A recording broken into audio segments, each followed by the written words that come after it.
Well, good morning, everybody. It's no time for us to dig back into the text of First Corinthians. We're going to be in chapter 14 this morning, and if you would like, you can open your Bibles there. You may have noticed that Terry is not able to be with us today. He's on the return leg of a shared journey. Each of us had to go with our chose to go with our boys down to Florida College to retrieve the remainder of their possessions from this past academic year. Good morning, everybody. And as we kind of move forward, we're going to be helping them plan for the next steps of their summers and what's going on. But for us right now, we are continuing in our study of the text of First Corinthians. One additional note, you may have already recognized that we've adjusted our schedule of study. We will be continuing in through the conclusion of First Corinthians using Tuesday and Thursday for the time being. That kind of allows many of us to kind of readjust our schedules as our needs have shifted around, both for our local work and probably for some of your local spiritual opportunities as well. In Terry's place, we've doubled the group size here to take care of that opportunity. And so we've got Shane and Michael with us. We'll start with Shane. How you doing today? Doing good, doing good. Good to be with you guys today. Good to be on the broadcast with Michael. Yeah, I think that's a Indeed. first for them. Michael, how you doing? I'm great. I'm great. Thank you. All is well. About to get a rainstorm, which we need. We can always use. So Terry seems to have escaped the seemingly challenging text of 1 Corinthians 14. Um, uh, Paul, who writes in weighty ways about weighty things, has left a lot of weight on the table for us. And we have a very limited amount of time budgeted for it. So let's break right into it right now. Um, why don't we do this? Michael, why don't you read for us verses 1 through 5? And Shane, if you could read verses 6 through 12 right after that, that will be a great starting point for us to have the text right on the top of our minds. all righty. Chapter 14, verse 1. Pursue love and earnestly desire the spiritual gifts, especially that you may prophesy. For one who speaks in a tongue speaks not to men, but to God. For no one understands him, but he utters mysteries in the spirit.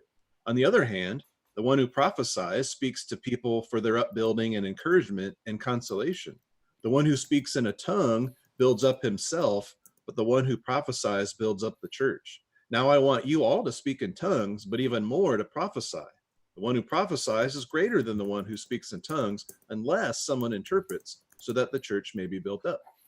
Now, brothers, if I come to you speaking in tongues, how will I benefit you unless I bring some revelation or knowledge or prophecy or teaching? If even lifeless instruments such as the flute or the harp do not give distinct notes, how will anyone know what is played? And if the bugle gives an indistinct sound, who will get ready for battle? So with yourselves, if with your tongue you utter speech that is not intelligible, how will anyone know what is said? For you will be speaking into the air. There are doubtless many different languages in the world, and none is without meaning. But if I do not know the meaning of the language, I will be a foreigner to the speaker, and the speaker a foreigner to me. So with yourselves, since you are eager for manifestations of the Spirit, strive to excel in building up the church. All right, so let's scooch all the way back to verse 1, our first text block, and pay attention to some of the things we find there. I want to add a couple of quick notes. Um, I love the approach Paul gives to us here in this text to build out of the conflict of the earlier chapters. There's a high emphasis on building. There's a high emphasis on encouragement. The ESV has a great translation to the close of verse 12 that Shane just read from. And so I think we can emphasize some of the good instruction he gives and to tag into our study on Friday that Steve was part of. Verse 1, pursue love and or yet desire earnestly spiritual gifts, but rather that you may prophesy, or especially that you may prophesy. So he kind of lifts up and says, this is the one that's really the most important one in the value side for the church at Corinth. So what do you guys see here? Either of you, let's start tearing it apart and seeing what we can build in our understanding. Well, I mean, I find it interesting that he comes, of course, he just talked about love. So we all know that. Everybody knows that. And he just spent chapter 12 kind of talking about all the parts are important, right?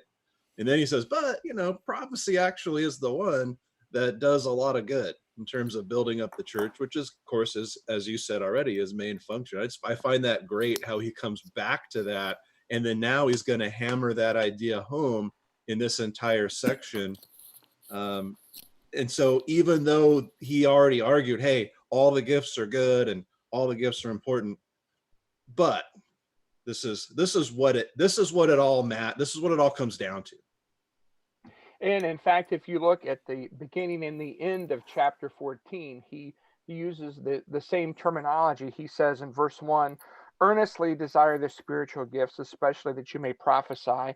And then again in verse 39, so my brothers earnestly desire to prophesy. So that's kind of like a bookcase, a bookend, the bread of the sandwich, the two pieces of the Oreo, but with the cream in the middle, whatever analogy works for you.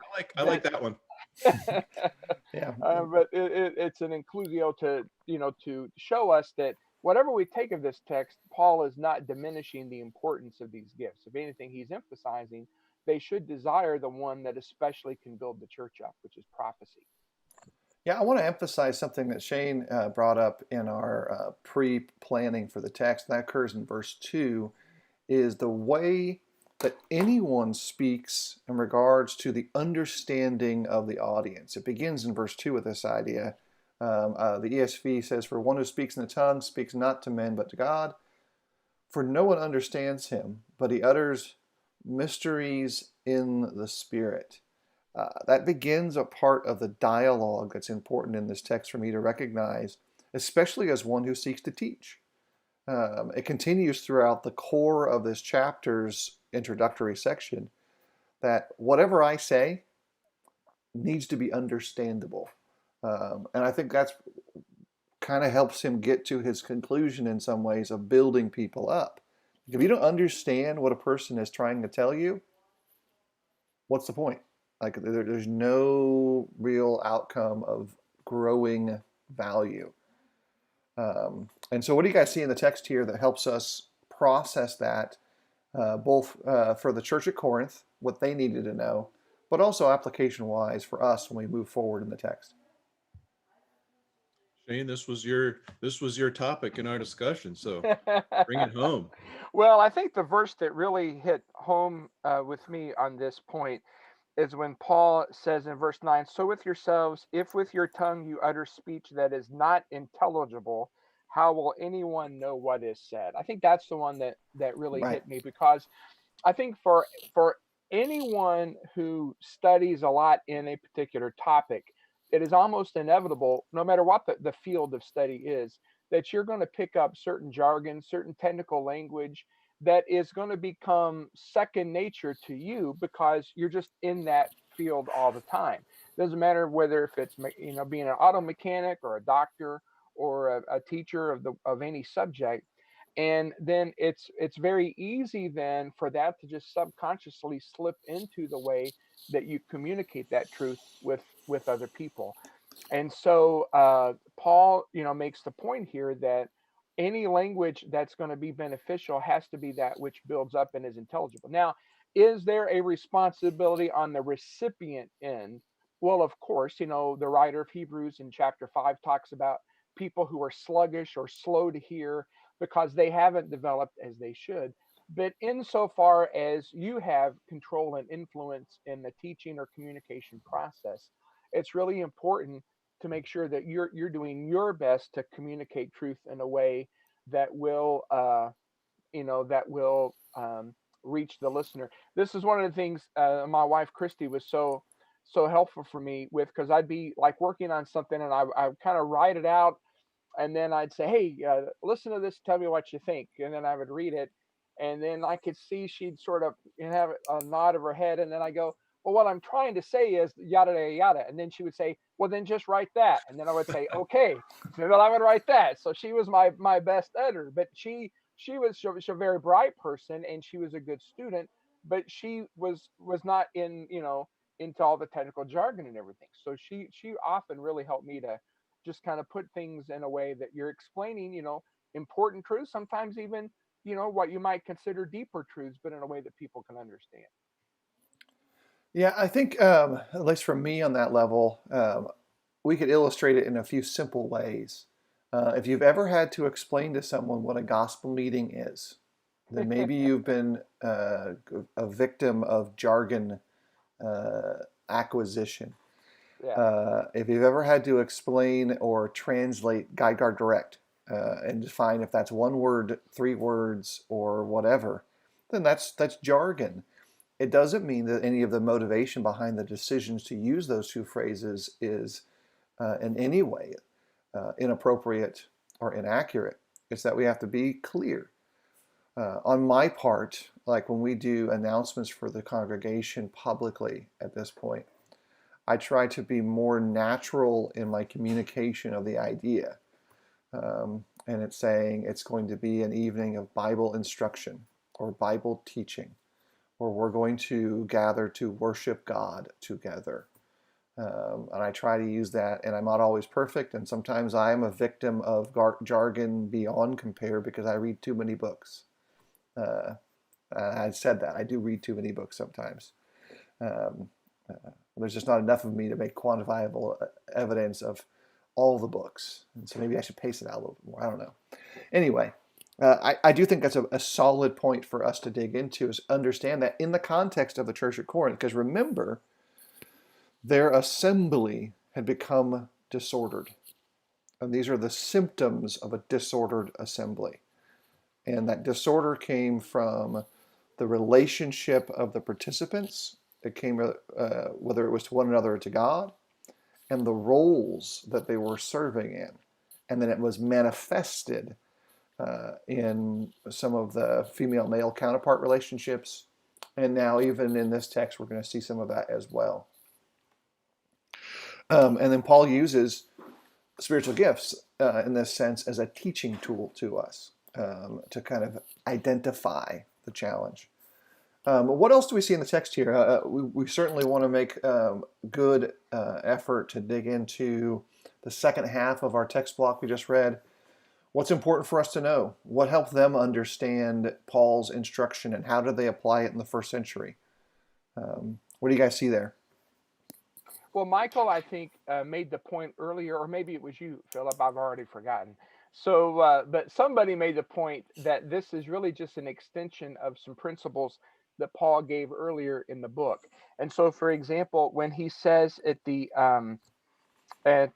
opening verses that you should speak in a way that builds up the church, that's the very same principle that he gave all the way back in chapter 8 when he first started addressing. Around when he was first starting to address some of their specific questions. And he says, now concerning food offered to idols, we know that all possess knowledge. This knowledge puffs up, but love builds up. And then emphasizes the importance of building up. And that same emphasis on, love for your brother, concern for your brother, doing what is best for your brother is something that you see that pervades all through this chapter. So, that's really the reason why we want to speak in a way that is understandable. It's not merely so that we reach a level of intellectual understanding with the audience. It's so that once they understand what we're saying, they will be built up by it. And you can't be built up by what you don't understand. Yeah, I think go ahead, Mike. I was going to say absolutely. And part of this is the classic pathos, ethos, logos for the preacher, the speaker, right? And as you said, also there's a responsibility of the hearer to process these things. And so it's kind of the difference, maybe in some ways, between being a great speaker, a great orator, versus bringing a great message. And that those two things can go together, but they don't necessarily go together. And we have to, those of us that do it on a regular basis have to be careful. And so the other part of that is the message we're bringing has to be appropriate to the people we're bringing it to. And in their case, they're so discombobulated by all of this nonsense that they don't even know what they're doing. So he has to bring it back. And I know this may be in the next section. He has to bring it back and say, too many of you are talking at the same time. It's ridiculous. So just stop. And I love the point you just made about going back to his personal way he operates. Chapter 9 too, right? I'm going to do whatever I can become whatever I can so that the gospel is preached. So here's how that plays out within a congregational type setting. Yeah. So I when we, do one. go ahead, Shane. I was going to say, I wonder, is it reading too much into the text? It does seem to me that the Corinthians must have, in their own experience, had preferred tongue speaking, or maybe even elevated it above prophecy. And I'm just kind of curious why you guys think that would be the case. Why it is that speaking in tongues maybe seemed to especially have enamored some of the Corinthians. I have a thought, I have and I'm two sure I read thoughts. it somewhere. It probably is because I don't have a lot of original ones, but and that's this first great miracle in Acts chapter 2, right? And thousands of people were impressed by that.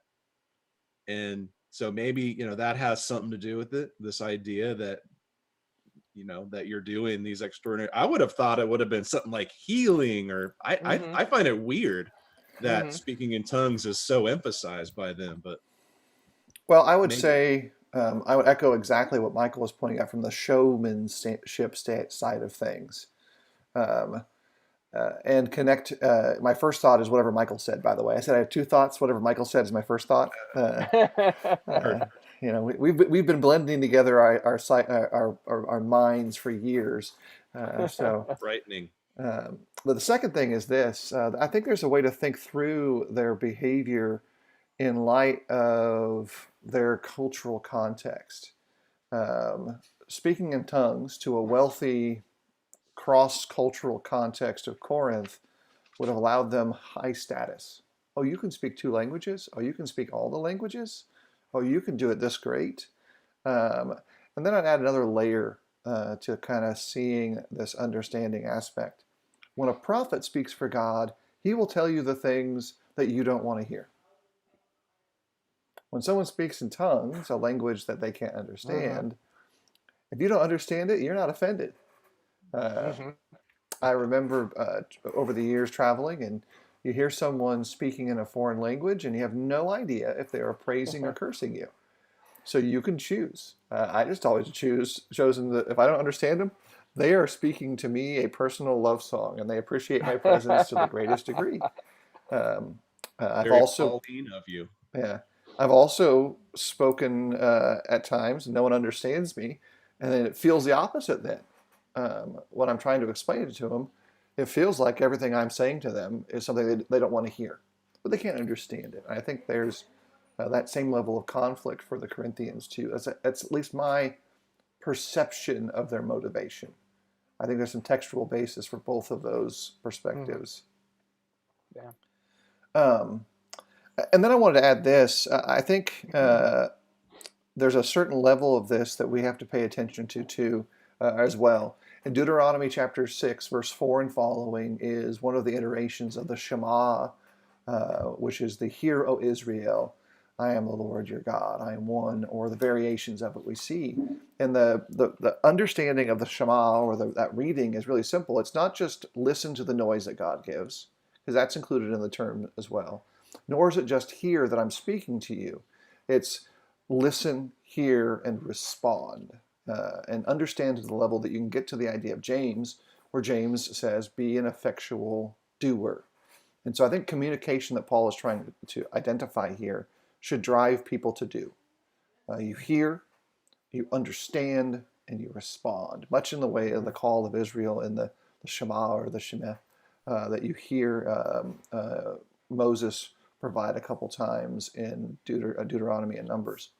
But that brings us to chapter 13, which I think is really the next phase of it, or verse 13, that is, of chapter 14. And here it reads as follows. I'm going to go ahead and read for us verses 13 through 19.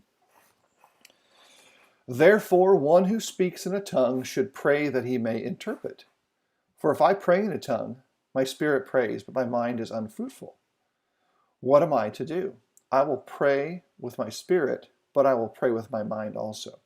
I will sing praise with my spirit, but I will sing with my mind also. Otherwise, if you give thanks with your spirit, how can anyone in the position of the outsider say amen to your thanksgiving when he does not know what you are saying? For you may give thanks well enough, but the other person is not being built up. I thank God that I speak in tongues more than all of you.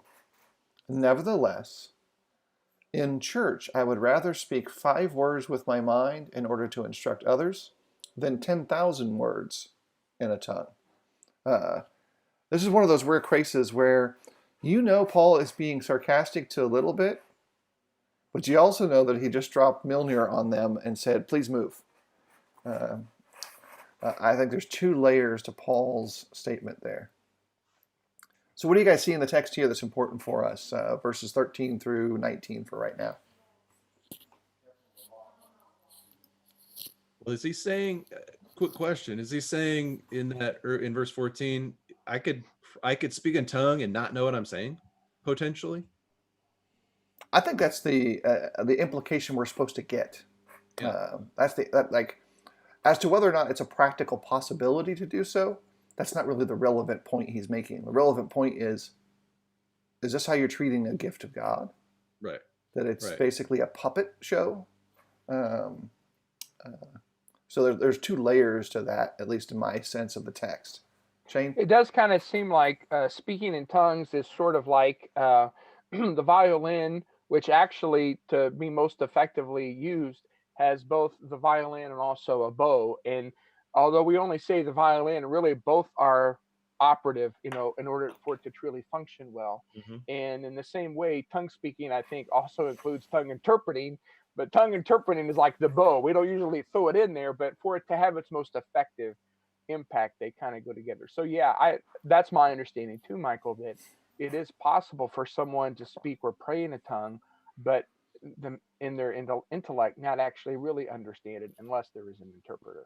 Mm-hmm. I mean, they would understand, I think, that something amazing is happening, Sure, but not understand actually what's being said. Right. And if you've ever been in an assembly where you've got a mixed audience of backgrounds, and so they're having to use multiple translators. I've worked with translators over the years in preaching, and it's a stop and go process. I preach, they translate, and I hope that everything was conveyed properly, and then I preach some more, and they translate. And singing sometimes is that way too, and it's a different experience. It doesn't have the same spiritual interaction that it does when everyone is able to communicate person to person in the same language. Yeah. I mentioned this earlier, and it's really the capstone of our earlier conversation from verse 2 all the way through to verse 5, verse 12, verse 9, the whole dialogue of understanding, where Paul says, nevertheless, in church, I would rather speak 5 words with my mind in order to instruct others than 10,000 words in a tongue. And it's rich because of who says it. Of Paul, who certainly has the powerful perspective of being a writer. He's written a lot of the New Testament. He's one who's wordy. He uses big words. And he says, I'd rather have 5 words understood than 1,000. So what do you guys take on that, at least on the practical level? We've got a couple questions, and we're going to try to work through those too in a second. I think there's the idea here. You're right. He's highly educated and so on. And clearly that comes out in his writing. I would suggest that when he's teaching, there's far less of that coming out, that he's reducing everything down to the simplest basic form. And I think part of the reason is when you write something down, as we're doing right now, we can go back and look at it and open it up and dissect it and tear it apart. But when we're hearing something, we get it once. This is why a lot of us use some kind of overhead and something to help sort of bring these things down even there. And most people love that. So I think that's a lot of it. So we have to consider, again, the medium we're using, the audience, as to how we're going to produce that. So 5 words rather than 1,000. This is the guy that preached till midnight, as you said. But is a 45-minute lesson better than a 20-minute lesson? It depends on the content, but there's not an answer to that necessarily. Yeah, there are a couple of things that stand out to me here. One of them is kind of going back to something we talked about a minute ago. I think I have heard people say about various preachers or teachers, Well, I didn't understand much of what he said, but you could tell he's really smart. Now, I don't think anybody's ever said that about me, because I don't think anybody's ever said that I'm particularly bright, but I have heard it said about other people. And it does make me cringe to fear that somebody would say something like that about me, because I really would rather speak 5 words that the congregation can get than dazzle them with, a lot of gibberish that they're not going to get. The other thing I think is noteworthy here in that paragraph is, previously he has focused on what builds up the church. I might have missed it, but I think this is the first time that he talks about an outsider in verse 16. Yeah. So I think maybe here for the first time he brings up there's another issue we have to take into account in how we teach. And that is, are there people who are non-Christians? I mean, not only are they not maybe Christians who are on the inside of all the technical language, but they're not even Christians. I mean, they don't even know what's going on, except they've come to this assembly. And how do we take their presence into account, not to dumb down Christianity, but to reach out to them? Yeah, I think that's an important factor. I want to cover a couple quick things, and before we go too far, Terry's getting nervous. He's afraid we might not finish the chapter. Um, but Rosario asked a question about angelical or angelic languages, and we covered a little bit of that in chapter 13 prior to this. But contextually, here's my quick answer. Verse 1, chapter 13, Paul says, if I speak with the tongues of men and of angels, doesn't matter of origin, without love, then I speak as someone who is a sounding brass, a clanging cymbal. Contextually, whatever he's talking about there, and it's languages there, languages that come from the messengers of God or the messengers of men, is being put into the same basket in chapter 14. And so whatever he says for here, that if you speak without understanding, then there's no value to it. And that's the real contextual application that's most important for us. So in the first century, for these brethren at Corinth, no matter what language they are speaking, without an interpreter, there was no profit to it. It became show rather than go, if you want to kind of synthesize down the application side. And so it doesn't deal with the other broader questions of what about today, but in the text, that's what we have going on. We also dealt with some of the what about it today issues in the prior episode too. So Rosario, it's good to see you comment on our questions. It's good to have you here with us. And if you want, you can dig back into that text, or you can send me a private message like you do sometimes, and happy to dig into it deeper there. So that brings us back to where we are right now in the text that we're looking at. And I'll add this to it. And I think it's a good tie-in for us. The goal is to build everybody up, even the visitor in the assembly who may not necessarily know the jargon you're using, but you want them to understand your message. I will say on behalf of all the preachers I know who are trying their very best, we do our best. And our best may not always be somebody else's best. And that comes with study, that comes with oratory skills, communication goals, and we're always a work in progress. And that's kind of, I think, one of the things Paul is trying to point out, is that our progress should be to build up, both ourselves individually as believers, but in the role of teaching and preaching, the audience that's present. I mean, I would argue there's nothing else. That is 100% what's supposed to be happening. And if you're doing anything else, you're doing it wrong. Right. You are wrong. Yeah, and it's a struggle to get it right. Paul certainly is a classic illustration of the conflict to accomplish that in a systematic way.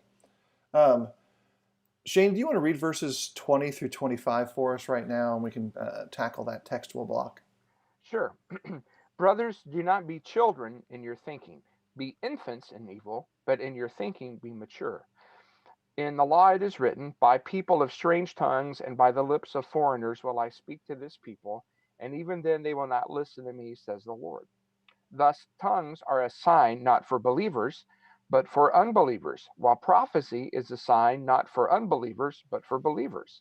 If therefore the whole church comes together and all speak in tongues, and outsiders or unbelievers enter, Will they not say that you are out of your minds? But if all prophesy, and an unbeliever or outsider enters, he is convicted by all. He is called to account by all. The secrets of his heart are disclosed, and so, falling on his face, he will worship God and declare that God is really among you. So, what do we make of the first century application of this section of the text? Like, what do we see as a practical outgrowth? You know, they have their assemblies. We've already figured out that unbelievers and outsiders are there. That's kind of obvious.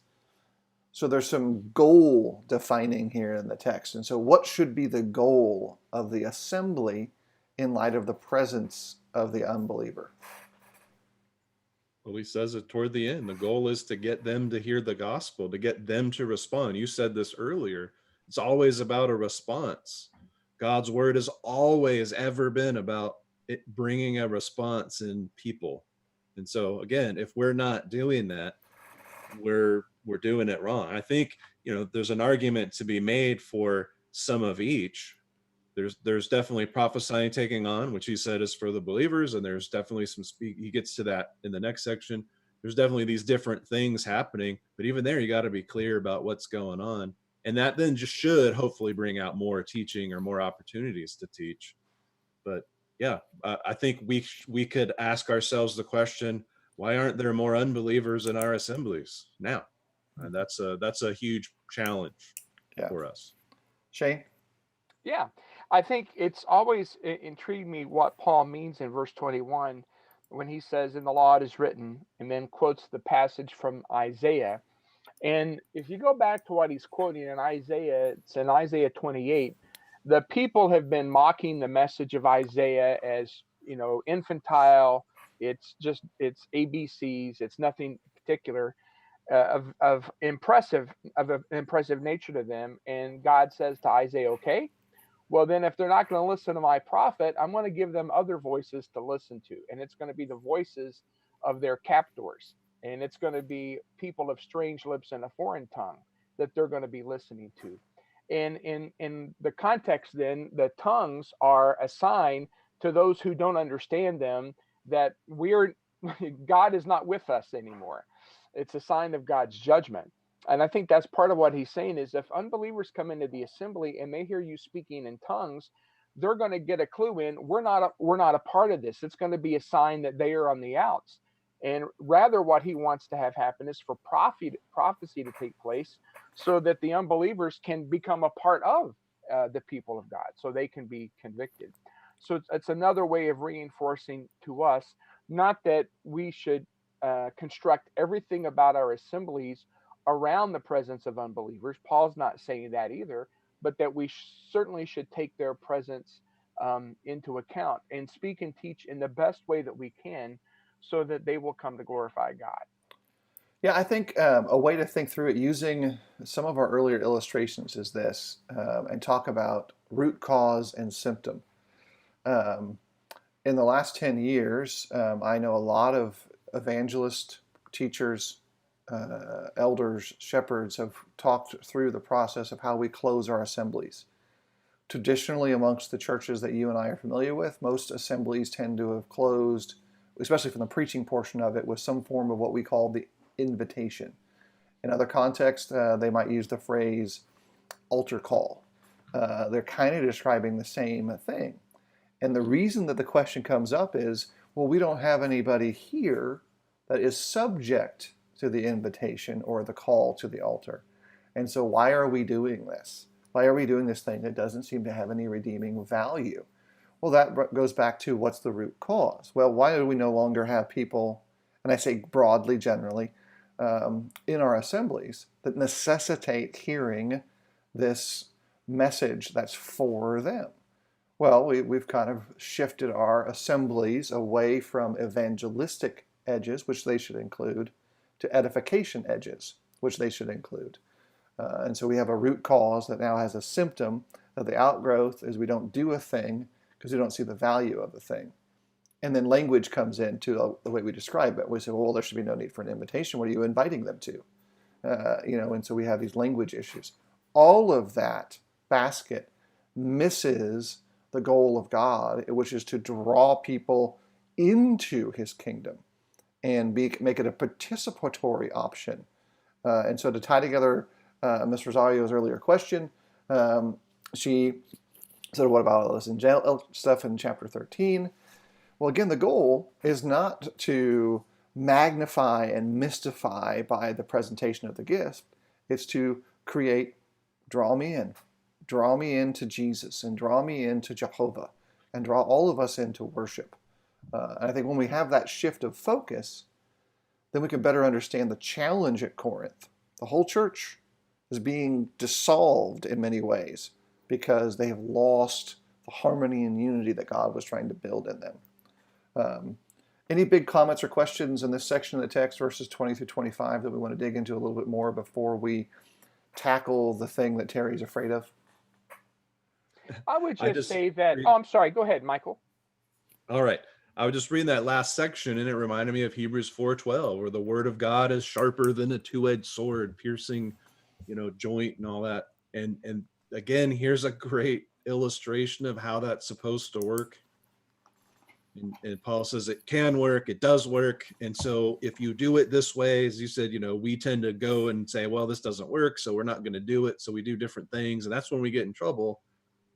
Paul's always going to argue, and all of them will, preach the gospel. That will do its work. Hebrew writer says the gospel does its work. That's why we keep doing what we're doing, isn't it? That's why we keep offering the invitation. That's why we keep preaching these lessons. Yes, it's about application for each of us, but also there's always, hopefully, young people and new people who are going to go, I need to do something. I need to change. All right. Shane, one quick comment? I was just going to say that I think another application of that paragraph for all of us is all of us in the assembly need to be aware of the impact what we are doing may or may not have on a non-Christian who happens to visit. That obviously includes the person who's teaching or preaching, which is sort of Paul's primary application here. But I think by extension, it also includes the way the congregation is worshiping. I think there are people who are drawn to Christ because of heartfelt singing that they hear for the first time when they come into an assembly, or by the prayers that are given. And I think what a tragedy it would be if somebody decides, and it is a very courageous thing to walk into a strange building for the first time and sit down and visit, and they sit down next to or in front of or behind people that are supposed to be the members of this group of Christians who've given themselves to God. But by the way they conduct themselves during the course of the assembly, it doesn't give the impression to that visitor that, God is to be glorified. God is being glorified here. And there is something that is so evident in the lives of these people by the way they worship that I would want to know something about. So I think there are applications that all of us can make in the assembly. Right. Here's a great kind of a transition point for us. Last year, I traveled to Israel with some friends, and we joined into a group of other travelers that were very spiritually diverse across all of their backgrounds from mostly the North American area. And we ended up in one of our nights going to the Garden Tomb location, which looks like you want the tomb to be, but it's probably not the accurate spot for it. But it's what you would expect. And we had a little bit of time afterwards, and you've got 4 different men with that group who lead different congregations of believers in the U.S. all across their spectrums. And a large, diverse group of people with us, including other groups in the distance, trying to have some quiet spiritual time. And what I appreciated most about that group at that point was they let me lead the assembly without any complaint, without any conflict. They worked together well for us to engage in a moment of reflection and spiritual worship at that point, without any kind of strain and stress, applying this principle here in the text without any conflict. It was just, okay, yes, this is what we should do. And you can speak for us because this is the right time for you to do that. And we had people who spoke 3 different languages in the group, and worked through all of that with great kindness and compassion, literally doing what Paul says to do right here in the text. Which leads into the next textual chunk. Um, Shane, do you want to read right now verses 26 through 33 for us? Sure. What then, brothers? When you come together, each one has a hymn, a lesson, a revelation, a tongue, or an interpretation. Let all things be done for building up. If any speak in a tongue, let there be only two or at the most three, and each in turn, and let someone interpret. But if there is no one to interpret, let each of them keep silent in church and speak to himself and to God. Let two or three prophets speak, and let the others weigh what is said. If a revelation is made to another sitting there, let the first be silent. For you can all prophesy one by one, so that all may learn and all be encouraged. And the spirits of the prophets are subject to the prophets. For God is not a God of confusion, but of peace. All right, so in this text, I'll give my quick layout and we'll branch out. We're going to probably push to about another 12 minutes to cover all of this, I think, just so everyone kind of knows. It's a little longer than normal, but we knew that was going to be the case. So I think the key recognition here is it going back to that broader story for Corinth of a disordered assembly. Things are not functioning well. And as Tim pointed out earlier, kind of leading towards this next section, disorder and disharmony is not a new story amongst God's people. You see it in the garden. You see it in the era of the first families. You see it in the era of the Exodus. You see it in the era of the occupation of Canaan. You see it in the kingdom of Israel. And you were seeing it in the first century too. And so Michael apparently is keeping the garden log going for us. I was instructed to do so. All right. So, but Tim actually had he texted a reference to the law in the garden context earlier. So that's at least 1.5 at this point. But I see that as the first layer of understanding. What do you guys catch in the text that's important for us before we tackle one of the challenging parts of verses 33 through 35? Anything else? I think the big principle that I see that's so important in verse 33, God is not a God of confusion, but of peace. This is sort of a broad biblical principle that has a specific application here, but worship of God should reflect the nature of God. And that's why pagan worship was the nature of pagan worship, because it reflected the nature of the pagan gods, who were often violent, capricious, lustful, and that's what pagan worship then became. And what Paul is saying is that we know that God is not a God of confusion, but of peace. That God is rational, and so therefore our worship should reflect that same nature of God himself. Yeah, exactly right. And back to verse 26, let all things be done for building up. Again, the key theme for this entire section. And then he gives them, but us too, a little explanation. Don't do too much of this. Can there be too much preaching? Yes, we all know that. Can there be too much singing, too much of all this? Sure. So I think there's a time element, again, from the guy who preached till midnight one time, but I think you have special circumstances.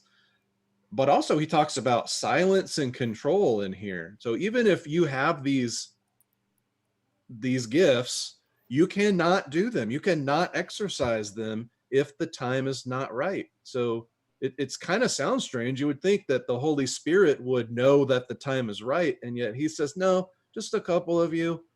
Make sure you can interpret. Make sure only 2 or 3 of you prophesy. Otherwise, be quiet. All right. I'll add this. It's important to note that he's told 2 groups so far to be silent. Yes. And that they are specifically told to zip it, as my mom used to say when I was being me.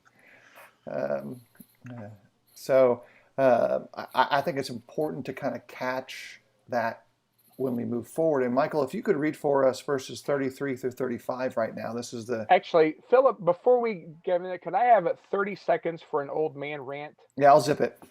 All right, just 30 seconds, then I'll turn it over. I know I'm going to sound like I'm a very old man when I say this, but I think that one application that passage that we just read has is on the hymns that we sing in our corporate worship. I love music. I've done music almost all of my life, but when hymns are written in harmonies that are almost impossible for the average singer to hear, and in rhythms that are almost impossible for the untrained musician to be able to comprehend, it's not going to be edifying to the church. It may be to a handful of people, but not to all. And I do think we need to take that into account. I'm not saying anything about when the music is written, or uh, I'm just simply talking about when music is inaccessible to most members. To me, it's not the kind of thing that Paul is talking about that should be true of worship in the assembly. That's my old man rant. I agree 100%. Agreed. If you can't sing it, there's 1,000 songs that you can. That's right. And I'll give another 30-second rant. If the song repeats the same word 7 times, maybe you can find a richer song. I have no. You're starting to sound like some other people out in the interwebs. So am I reading till the end of the chapter? I forgot already after the rants. Sure, go ahead. Okay. Or this verse 33, for God is not a God of confusion, but of peace. As in all the churches of the saints, the women should keep silent in the churches, for they are not permitted to speak, but should be in submission, as the law also says. If there is anything they desire to learn, let them ask their husbands at home, for it is shameful for a woman to speak in church. Or was it from you that the word of God came? Or are you the only ones it has reached? If anyone thinks that he is a prophet or spiritual, he should acknowledge that the things I am writing to you are a command of the Lord. If anyone does not recognize this, he is not recognized. So my brothers, earnestly desire to prophesy, and do not forbid speaking in tongues, but all things should be done decently and in order. All right, so this is the section that Terry feared. We're going to save him from the tragedy of making him dig into it too much. I kid. Terry would do a fine job. It's saving us from the tragedy of him digging into it. By the way. That might be accurate. And so I'll say this, and this is a powerful part in the text. This is the third group that Paul says you have control over your actions. And the reason I bring that up is to kind of create a tenor or a thread that this is not playing gender favorites. There's the myth of the patriarchy in the Old Testament that everything God did was just for dudes, when in reality, everything God did was for mankind. Some dudes didn't do well with it, and some women didn't do well with it. From Eve all the way through to the New Testament and into Genesis, where you have, into Revelation as a consequence of Genesis, where you have even some women there who are false teachers. So it's a whole basket of humanity that struggles. And so we are told to control ourselves, no matter where our context is. So I will say on the outset that in each of those 3 areas, you get to make a choice. Is it about me, or is it about Elohim? Is it about me, or is it about Yeshua? Is it about Jesus or myself? And we sing about that. So I think there's a big chunk there that we can pay attention to on the application side. So what else do you guys see there? What do you see as important there, other than my generalization? Because I do think it's important for us to dig into some of the details here. I think that to be consistent, whatever speaking the women are to be silent about in verse 34 would be the same kind of speaking the tongue speakers and prophets are to be silent about in the previous sections, because Paul obviously makes these parallel. And when he talks about tongue speakers and prophets being silent, he wasn't making an absolute prohibition on them making any sound at all. But with regard to leading the assembly, he says they should be silent, because he's talking about one person at a time is leading the assembly. Mm-hmm. It's that kind of speaking that women are to be silent about. But it's not saying that women can't sing during the course of the assembly, that they couldn't say amen at the end of a prayer. And it's certainly not talking about what women could do in the context of a Bible class where they're not leading the assembly. I think that's the kind of speaking that Paul is prohibiting here. Otherwise, you would have to say that tongue speakers could not even sing, or those who are prophets could not even say amen at the end of a prayer. So to be consistent, it would have to be the same kind of speaking that's being silenced in all 3 cases. Yeah, we also have to bring in chapter 11. Sorry, Phil. We have to bring in chapter 11. I think there's that connection of headship. He mentions that here, the connection of women praying and prophesying and having covered heads in their particular case. I know y'all discussed that quite a bit earlier. And so, and then you have to bring in other teaching, Timothy, about women usurping authority and so on. So again, this has to be in this context of this exercising of spiritual gifts and this process that's taking place. I totally am with you on that. And so they have the choice to cause problems or to, as Phil said, make it about God, or as Paul would say, make it about building one another up, or are we going to get into a shouting match on who's right and who's wrong? Which of course men can do too. So Right. I've had equal experiences with folks of all gender contexts to disrupt an assembly. All age contexts disrupt assemblies. Everybody participates when disorder takes place. Yep. So I'll add this. I think Thomas makes a great point about the value of spiritual instruction to Timothy and its direct connection to his mother and his grandmother. That's a great illustration of that. You can go into the work that Luke provides to us in the book of Acts and see the teaching and service brought out by the Christian women in that context. You can look at the life of Jesus and the women that support him there and recognize that there is an inclusiveness to that in the big picture. And then I'll stretch it to two more perspectives and recognize, like Shane pointed out, that to understand this has to have some qualifications on it. So qualification number one is the church at Corinth. Their problems, their solutions. What are the principles then? Well, that is found in that understanding. A disordered assembly is solved by this order. And this order is you submit to the constraints that God gives, and that means sometimes whether you are the best song leader ever, the most profitable, inspired person in the first century, you sit and be quiet. Michael and I, one of our first instructed opportunities to teach, the elders gave us two outlines that were two halves of a sermon. I don't know if Michael remembers that. And I can guarantee you that though that sermon that we preached together was atrocious. It was awful. And for sure. every single one of the mature women in the audience could have looked at us and said, just sit down. I'll do better at home. I'll do better up there. And they would have been accurate, that they would have done way better.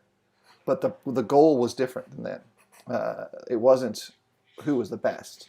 It was what will edify the group, what will build everybody up, including two knuckleheads who eventually ended up preaching. So, who'd have thought? Yeah. A few of them apparently did. They told us to. After that, I'm surprised anyone talked to us. Well, that wasn't as bad as my first invitation, which was an awful take on the armor of God, which also was pretty bad. But here's the point. There's goals and then there's goals. The goal may be to build up the flock. The goal may be to build up a person. The goal may be any number of those things. And so I think it's important for us to pay attention to the context here. Again, the goal is to build up. And what's that closing verse? But all things should be done decently and in order. That means we submit and subject ourselves to others, to God's standard, not our own. We've got about -2 minutes, but I think it's probably a good point for us to kind of summarize here. Let's go around the horn. Michael, you can go first. Last thoughts? I was just going to add that this is of course, this is a hot button kind of issue in today's world, probably every era, basically, but there's some would take this and somehow imply or understand that women have no part in instruction or in edification, and that's ridiculous, as you said earlier, and as we have all had faithful women in our own lives, like Timothy, that have done that and instructed us in the proper ways and their ways. It's how it's supposed to work, and any young man who's entering the work needs to listen to those ladies for sure. And Shane? There's a reason probably why elders have wives, right? Well, many reasons on that answer to that question. Yeah. Shane? I think two key prayers that all people participating in the assembly should have every time we come together is, how can what I do make other people here stronger Christians? And how can I positively impact any visitors we may have with a sense of the glory of God? Yeah, absolutely. I'm going to add a couple quick things as we close out here, just structural things. Again, a reminder, the next study will be Thursday at the same time. And hopefully Terry will be safely able to join us at that point. I think Michael will be back for that study with us when we continue into another challenging text, which will scare people more than chapter 14 in some ways.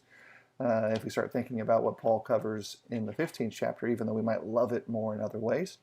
And so look for that on Thursday. Let me add this as well. On May the 15th, I'll be arranging a special one-day thing. It's a Zoom study. So it'll be inside Zoom, registration only. The announcement for it will go out tomorrow. Steve and Betty Wolfgang will be doing a special class on communication. The emphasis is in part towards married couples, but in a practical level, the instruction they give is great for all of us to both communicate well and to understand well. And so that's a registration only opportunity there to participate on the inside, but we should probably put the entire video out for the outside. And so if you want to be on the inside, you got to register. If you want to just watch afterwards, you can be just waiting for it to arrive, but that'll take place on May 15th, which is a Friday. Thank you for everyone being part of the study today. Apologize if we couldn't get to all of your questions. There was a great participation in that regard today.